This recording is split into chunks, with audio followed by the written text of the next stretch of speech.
Assalamualaikum warahmatullahi wabarakatuh. Kembali lagi di channel Abeng Tani Bolo. Sahabat tani semuanya. Di tengah mahalnya harga pupuk saat ini, banyak petani mulai mencari cara agar tetap bisa bertani dengan biaya lebih hemat. Tapi hasil tetap maksimal.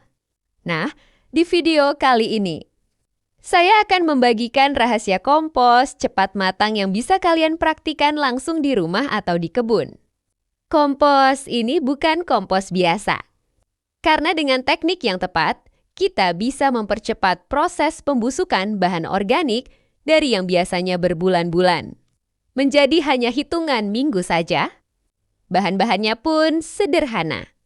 Bisa dari limbah dapur, rumput, daun kering, kotoran ternak, bahkan sisa panen yang selama ini sering kita anggap tidak berguna. Kuncinya ada di kombinasi bahan, kelembapan, dan mikroorganisme yang bekerja mempercepat proses penguraian. Dengan kompos cepat matang ini, tanah jadi lebih subur, gembur, dan kaya nutrisi. Tanaman lebih sehat, kuat terhadap penyakit, dan tentunya hasil panen bisa meningkat. Yang paling penting, kita bisa mengurangi ketergantungan pada pupuk kimia. Sehingga biaya produksi jauh lebih hemat, tapi keuntungan tetap bisa kita tingkatkan. Jadi buat sahabat tani semua, kalau ingin bertani lebih cerdas, lebih hemat, dan tetap menghasilkan, jangan lewatkan cara sederhana tapi luar biasa ini. Yuk, kita mulai dari sekarang. Manfaatkan apa yang ada di sekitar kita, dan ubah menjadi pupuk alami yang bernilai tinggi. Nah, sahabat tani, sekarang kita masuk ke cara membuat kompos cepat matang. Pertama, kita siapkan dulu bahan-bahannya. Bahan utama: daun kering atau jerami, rumput hijau segar, sisa sayuran atau limbah dapur, kotoran ternak kalau ada. Ini sangat bagus untuk mempercepat proses. Kenapa harus dicampur? Karena kita butuh keseimbangan antara bahan kering karbon dan bahan basah nitrogen. Supaya proses pengomposan berjalan cepat dan sempurna. Langkah kedua, cacah atau potong kesil semua bahan. Semakin kecil ukuran bahan, semakin cepat proses pembusukan. Ini salah satu rahasia penting yang sering dianggap sepele oleh banyak orang. Langkah ketiga, susun bahan secara berlapis. Mulai dari bahan kering di bawah, lalu bahan basah, lalu kotoran ternak. Ulangi sampai menumpuk seperti gunungan kecil. Setelah itu, siram dengan air secukupnya. Jangan terlalu kering, tapi juga jangan terlalu basah.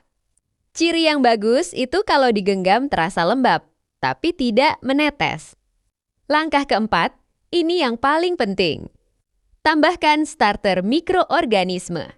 Bisa pakai M4, mol mikroorganisme lokal dari nasi basi, air cucian beras, atau bisa. Fungsi mikroorganisme ini adalah mempercepat penguraian bahan organik, jadi kompos bisa matang lebih cepat. Setelah itu, tutup tumpukan kompos dengan terpal atau karung. Supaya suhu di dalamnya naik dan proses fermentasi berjalan dalam optimal. 2-3 hari. Suhu akan meningkat. Ini tanda bahwa mikroorganisme sedang bekerja.